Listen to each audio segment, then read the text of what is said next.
Um, I've been going through Matthew. As you know, we've been going through the Sermon on the Mount, and I decided just to change tack this week and just do something different, just to break things up so that you didn't feel that you would be mired in Matthew's Sermon on the Mount for the rest of your life. And this morning, this is just some thoughts that have come from some reading I've done and some thinking I've been doing, and I've entitled this message, "The God Who Showed Up," and you'll see why eventually when I get to that point. There are a lot of views in the world about the meaning of life, seeking to answer that question: where did we come from? How did we get here? Where are we going? What defines the good life? Who gets to define the good life? There's all kinds of ethics and philosophies and religions in the world that are all seeking to answer those questions. When it comes to religion, there are four main ideas or schools of thought. There is the atheist, who declares that whatever the philosophy that we come up with for determining the best way to live, it can't include God because there is no God, and therefore you got to keep him out of the argument. Then there are the agnostics, who say, well, whatever the philosophy of life is, it might include God, it might not, but there's just not enough information available to us to be dogmatic that God should be part of the solution to the question. Excuse me. This is my asthma coming to fore here. And then there's the deist. The deist is a person who says, well, there is a God or possible gods who created the world, but like a watchmaker or a top spinner, he spun the top, he made the watch, he set it into motion and then walked away and doesn't intervene or interfere or interact with the creation any longer. It's running for better, for worse. Interestingly, you might think that a lot of the American founding fathers, who we think these guys were Christians, most of them were deists. They believed in God, in a God, but they didn't necessarily believe in a Christian God. And then there are the theists. The theists believe that there is a God or gods, and they are a personal God and intervenes and interferes in human life in either a regular or semi-regular basis, and reveals themselves through self-revelation and other means and actions. And then amongst the theists are the monotheists and the polytheists. The monotheists would be the Christians, the Muslims, and the Jews. And then amongst the monotheists, you have different sects of Muslim, the Sufis and the Sunnis. And amongst the Christian monotheists, there's the Eastern Orthodox or the Orthodox Church, and then there's the Catholic Church, and then there's the Protestant Church. And amongst the Protestant Church is like 10,000 denominations, and on and on it goes. Thousands of ethics and thousands of philosophies and hundreds of religions and different denominations of religions, all seeking to answer the question, what is real? And as you know, many wars have been fought over whose idea about what is right and what is wrong. Mountains and forests of paper and oceans of ink have been written and wrote and spent trying to come up with a solution to the answer. Is there a God, and what is he like? And what is the answer to life, universe, and everything? Is it really 42? Now here's the thing. It could be settled in 1 microsecond. And not from a group of people that sit around a table and a great big ideas, mutually coexisting concept of figuring out what is right and what is wrong, although that would be a nice idea. No, it could be solved in 1 microsecond if there is a God, just showed up. First, heavenly angels would arrive, letting the world know that God is on his way and speaking to the news reporters and news outlets around the world, giving them the date and the time and location that God would show up. But of course, God couldn't just arrive in any particular country, because if you think America is insufferable now, imagine what would happen if God showed up in New York. So, of course, he would have to arrive on his own newly created island somewhere in the middle of the Pacific, call it Dionysus, the island of God. And there he would hold court. And in the prearranged date and time that he has established, he would arrive and hold court and answer everyone's questions. And we would all find out who was right and wrong. And of course, he would subject himself to all kinds of scientific experiments to prove that he was, in fact, the God he claimed to be. And he would answer that age-old question, can you really make a rock so big you can't lift it? And just to ensure that people don't forget, he would come back every year and answer any new questions that would come up and submit himself to any new scientific experiments that the atheists would generate in order to prove that this is not really God. And he would do it year after year. And then they would answer the question. Then we wouldn't have these arguments anymore. And the fact that God doesn't do this really bugs me. It really bugs me. Why doesn't he just show up once in a while? End all the arguments. Settle the question once and for all. Why leave us all down here kind of wondering? Now, from a Christian perspective, we are theists. We believe in a personable God.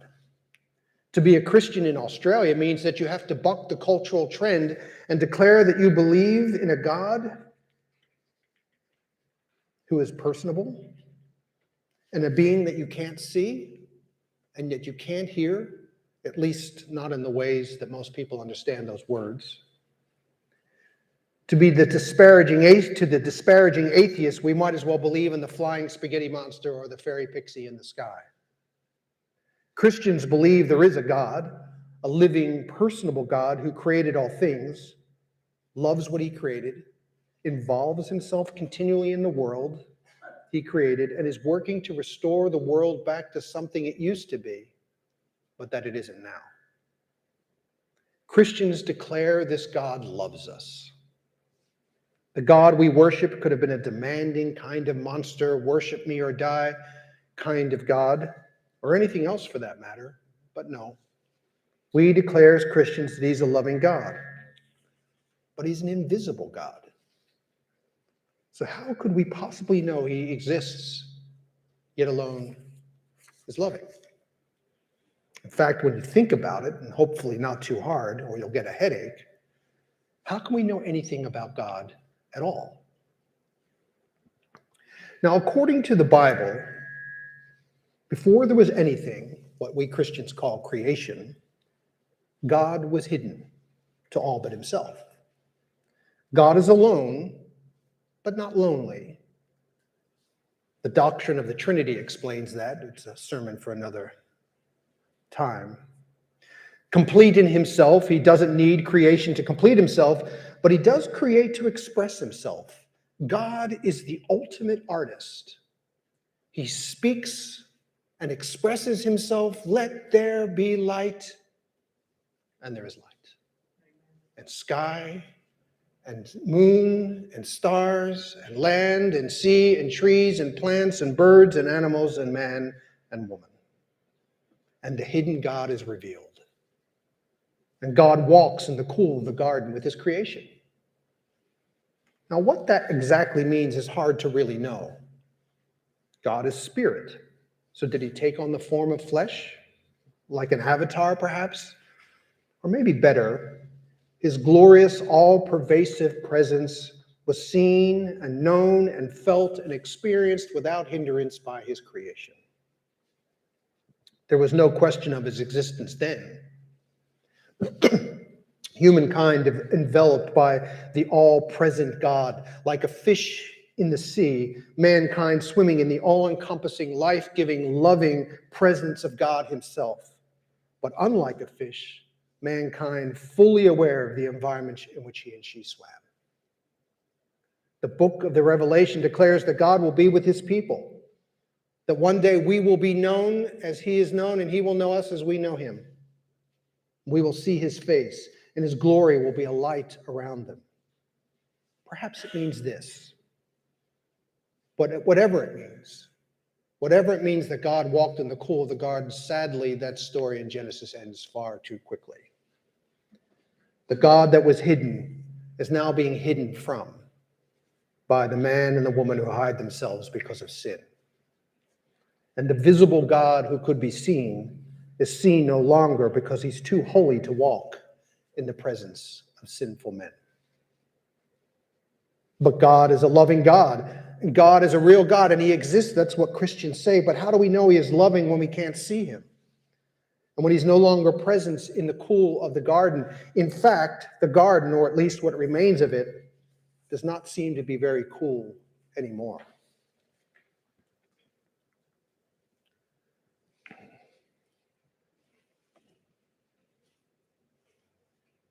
Got these slides in order. Well, the same Bible that tells us the creation story says the same creation declares his glory. Psalm 19, verse 1 declares, "The heavens tell the glory of God, and their expanse declares the work of his hands. Day to day pours forth speech, and night to night reveals knowledge. There is no speech, nor are there words. Their voice is not heard. Their line has gone out into all the earth, and the words to the end of the world." Creation speaks to the existence of a God, says the Bible, to those who are prepared to hear the words. Paul says in Romans in chapter 1, his divine power and attributes can be seen.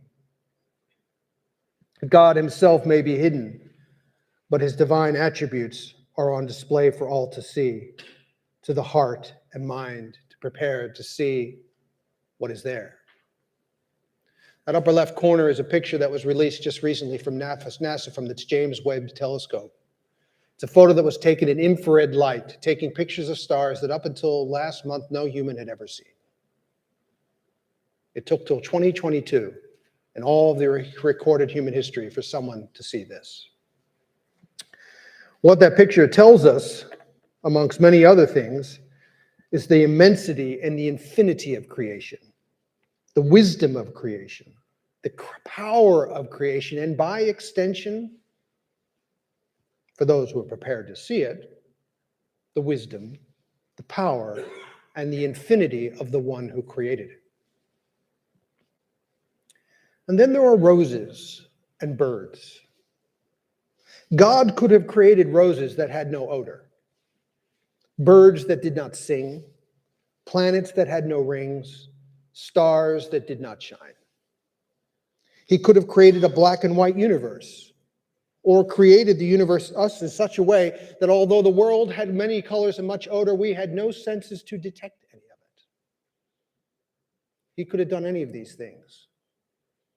The strange thing about those birds with all those colors, the only creatures on planet Earth that can actually detect all those colors is us. The birds can't detect the colors, not in the fullness of which they are. God could have created a universe or us without the senses to appreciate it when they're there. Not only does the world in which we live demonstrate God's eternal power, but also his love. Our God has created a world with these things and these kinds of delights, and then created mankind to both be able to appreciate it and placed us within it to enjoy it. This evidences love.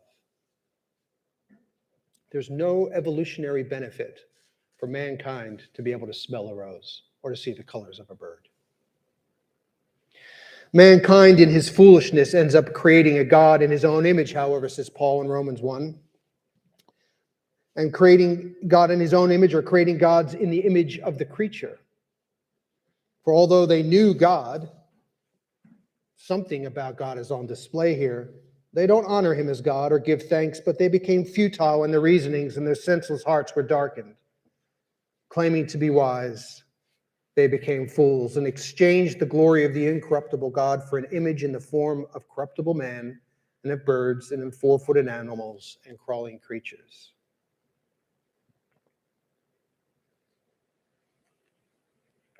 Rather than worship the God behind what we see, people end up worshiping what we see. Because, well, it's easier. Because it's natural. Because we are creatures in nature. But if God is the God that creation is indicating, then it means by definition, he is not his creation, nor can he be found in it. Imagine this cube represents the entire created universe, or all the possible multiverses if you're so inclined, all that is seen and unseen, all that is known and can be known. Things within this cube can be seen, touched, measured, described, analyzed, achieved, grasped, gotten. It's the world of the naturalist, the atheist.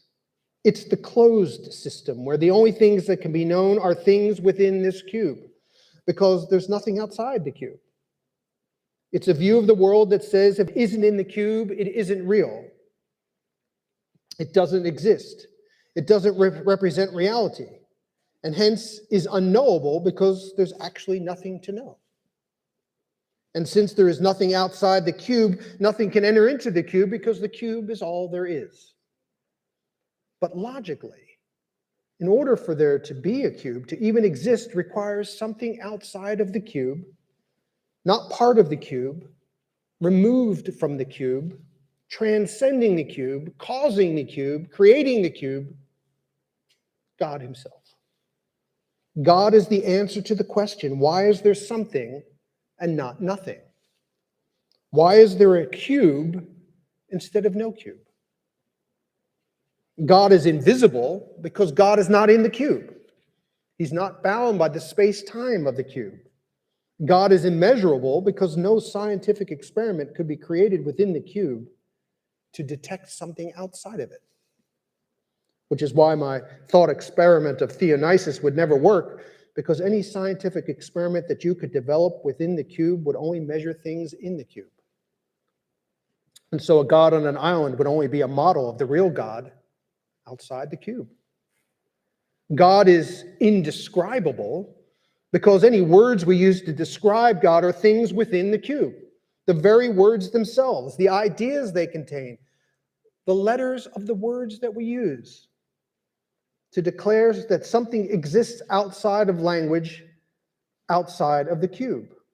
As soon as we say the word God, we have reduced him to a word because we have no choice. The word and the concept are all trapped in the cube. Christians declare our Bible to be a revelation of God, but our Bible is not God. It can't be. Theology is a bunch of big words and ideas and concepts that try to explain God, but theology is not God. It can't be. It's the best attempt we have as people trapped in the cube to describe the indescribable God outside the cube. And we fall really short. But it's the best we can do. Now, that is not to say that the evidence of God is not all around us. As I said in creation, it clearly is. But there is also power in these very words in the Bible. The gospel itself has the power to turn a heart towards Christ. Read the stories of the guttermost to the uttermost. How do we explain the way these simple words, the simple theology of the life, the death, and the resurrection have the ability and the power to turn someone's life completely around? It defies an adequate natural explanation. But also read the stories of the scientists who live and breathe the natural world only to fall on their knees to worship the God who is indescribable.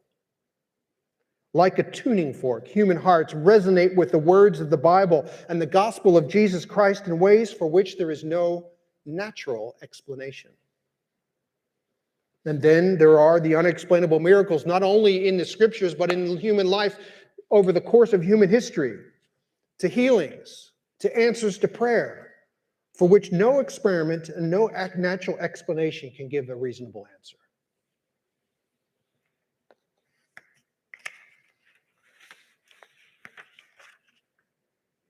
God is invisible, immeasurable, indescribable, but he is influential. He intervenes and he interferes. As kids, you would have done that little experiment where you had a piece of cardboard and a magnet underneath it and a paper clip on top, and you move the magnet around and the paper clip moves seemingly by invisible force. God kind of intervenes in human nature this way, as some kind of magnetic force outside that moves and distributes what's inside the cube but my experiment of a magnet and a paper clip is a pretty poor example, because I can, within the cube, the paper clip, and the magnet itself are all inside the cube, and the power that moves the paperclip is measurable by something inside the cube. But God is able to move and influence human beings by something that is not measurable by any scientific instrument. And so why do we as Christians declare that this invisible, indescribable, immeasurable God exists, and that he loves and can be known? What moves us from information inside the cube, the creation and the theology of the Bible, to recognize the God who is God outside the cube? And the answer is faith. Faith is the thing that answers that question. Hebrews 11:1 says that declares that faith is an assurance. Faith is a firm foundation, a substantial bedrock. Or in the old King James, it's a substance. Faith gives substance to that which seems to have no substance. The invisible, immeasurable, indescribable God. Faith is the substance of the thing that in this world, in this cube, in this space and time would otherwise have no substance. My faith is the substance for a thing that otherwise has no substance. The Gettys wrote a song, and you will have sung it here. By faith we see the hand of God in the light of creation's grand design, in the lives of those who prove his faithfulness, who walk by faith and not by sight. Our faith gives substance to what otherwise is invisible, immeasurable, and indescribable God. Faith in the God who reveals himself in his word and his creation is wisdom, says Paul. If Paul says to exercise no faith in God, that is evidenced in the way we have described, is evidence of futile thinking and foolishness, then the opposite must be true. Fruitful thinking and wise hearts see the invisible, immeasurable, indescribable God and the things that are visible, measurable, and describable. But lest we get too proud, be reminded of this, that this faith, this ability to see what is otherwise unseen, this substance and evidence is a gift. No man or woman conjures up faith. It is a gift of God. A God who makes himself visible and measurable and describable in human hearts. The scientific instrument that we need to detect this God is not made by the best minds in science. It's the human heart. The mind, the will, and emotions of human beings impacted by, interfered with, and impressed upon by the invisible, immeasurable, indescribable God. I started this message by saying how nice it would be if God showed up, so that he might answer all our questions and put an end at once to all the infighting. And I suggested that both the creation and the Bible itself shows us this invisible, immeasurable, indescribable God when seen with the eyes of faith. And so in a sense, he kind of has shown up by faith in the hearts of those of us who believe. But God is a God of love. Is this not what we say? So what better way to love mankind than to actually show up? And what the Bible tells us and what human history tells us is that Jesus Christ is the God who actually showed up. Oh. These are the words of Hebrews chapter 1. And they are the best and most clear definitions of the deity of Jesus Christ in the New Testament. In the past, God spoke to our ancestors through the prophets and at many times and in various ways. But in these last days, he has spoken to us by his Son, whom he appointed heir of all things, and through whom he also made the universe. The Son is the radiance of God's glory and the exact representation of his being, sustaining all things by his powerful word. God did show up in the form of Jesus. Jesus, the Son of God, God come in human flesh, the exact representation of his being. In his flesh, just an avatar. but in his very being, God himself. Now, here's the thing about that. God shows up to the very people who had his revelations, his words, his oracles, the ancestors and prophets who knew God. And these people, these religious people, are the very people that killed him. It's easy to say we want God to show up, but do we really?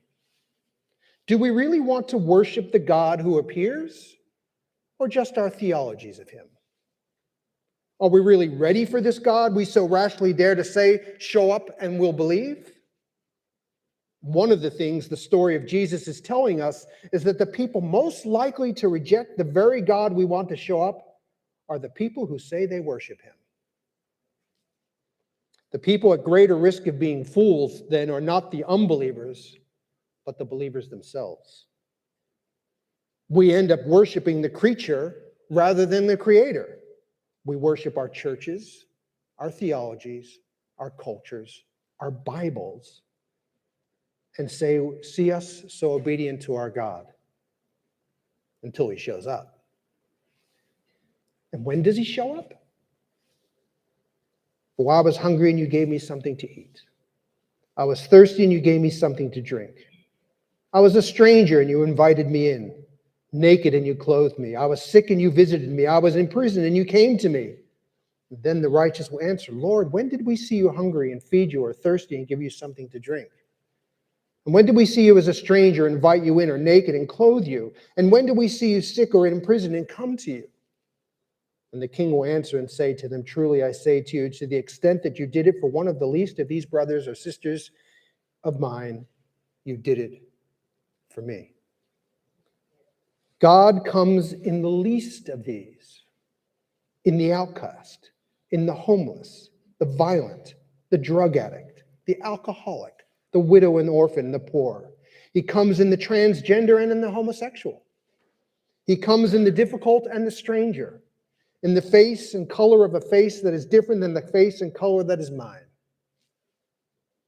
Do we see the glory of God when he comes, or just obstacles to overcome? Do we use the same faith that sees the glory of God in a rose to see the glory of God in the least of these? Because when the least of these come, when the difficult ones come, God comes. And the invisible, immeasurable, indescribable God shows up to these when we show up for them in the love that we have freely been given and are called to freely give. If God is a loving God then that the church proclaims, then the world knows this because we love. A radical, self-sacrificing love. In this way, the invisible, immeasurable, indescribable God shows up. It's how he showed up for you. And we love with patience, and we love with kindness and compassionate honesty.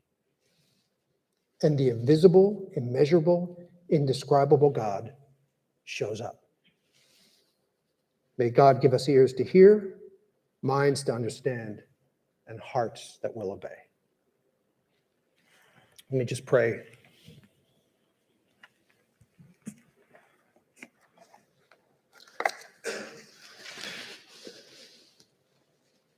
O great God, glorify yourself in all the earth. Be glorified in creation. Be glorified in your church. Be glorified in our worship here this very morning. Though we are so small and you are so grand, help us nevertheless to magnify your name. Help us to make your name and the nature of your grace larger and easier for people to see. Help us to live and to worship in such a way that we become like magnifying glasses to which our neighbors and coworkers and children and friends can see you come into focus in ways that may not have been before. When people ask for an explanation of the hope we have, give us the words to answer thoughtfully and well. When people wonder out loud who Jesus is and why he matters, help us to reply in words that will echo the sweetness of your gospel. Help us to magnify your name, O Lord, so that you may be glorified in all the earth. Father, ours is a world that could use more glimpses of glory and fewer glimpses of the hell to which our sin so easily leads. Ours is a world that needs more of the gentle words of your Son Jesus and fewer angry words shouted by ruthless dictators on platforms or by husbands who raise both voice and fist against women they vowed once to cherish. We need your glory, Lord God, so that we can aspire to be more like you and less like the selfish, self-indulgent creatures we have become in our sin. We need the glory of your grace in a world bent on revenge, the glory of your truth in a world in love with lies, the glory of your holiness in a world filled with tawdriness, the glory of your resurrection life in a world mired in death. Make us transparent to you so that because of your Spirit at work in us, the world can become a better place, a more kingdom-like place, a shalom place. Do this work in us, we pray. Amen.